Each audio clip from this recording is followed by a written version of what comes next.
the bow for stringed instruments, where sound actually begins.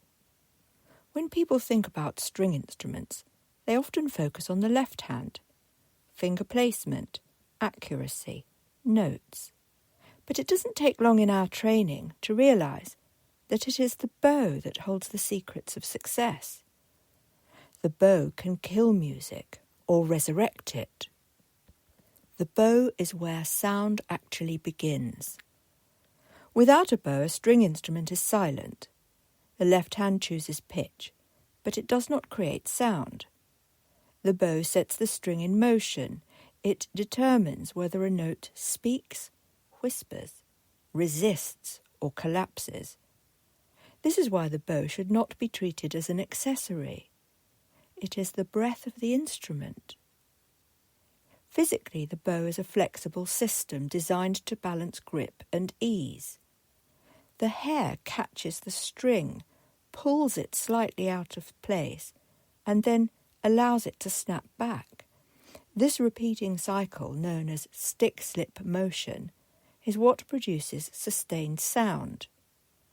Everything we describe musically as tone, colour and expression begins here.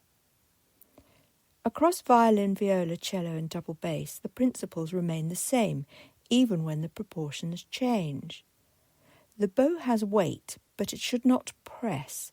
It has direction, but it should not force. It moves through time, not against it. 3 elements govern all bow sound. Contact point, where the bow meets the string. Closer to the bridge produces a focused, resistant sound. Closer to the fingerboard produces a softer, more diffuse one.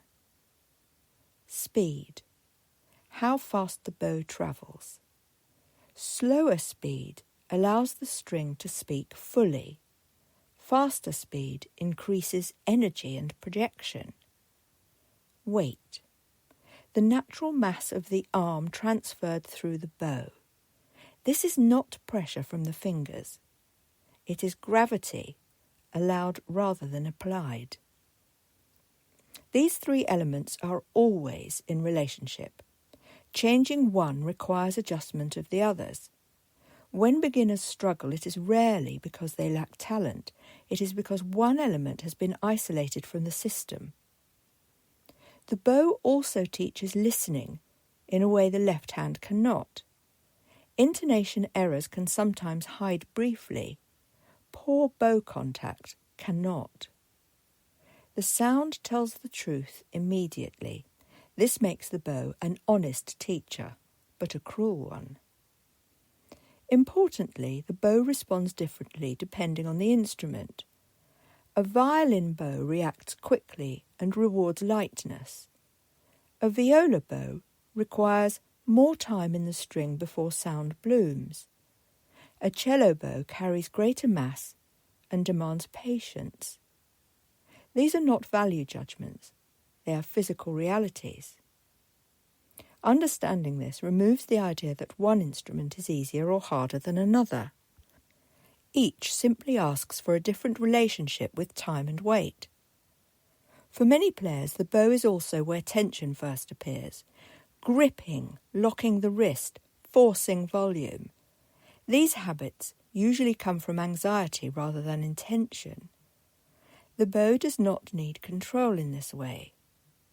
It needs permission to balance. A useful way to think about bowing is this. The bow is not pushed across the strings, it is drawn. When the arm hangs freely, when the hand supports rather than dominates, the bow begins to work with the string instead of against it. Sound stabilizes. The body calms. Learning becomes less urgent and more precise. This is why foundational bow work often feels slow. It is not because progress has stopped, but because awareness has widened. You are learning to hear cause and effect. Ultimately, the bow teaches one of the most important lessons in music. Sound is not made by effort alone. It is made by contact, movement, and time, working together. Copyright 2025 Sarnia de la Maré, the Continuum approach.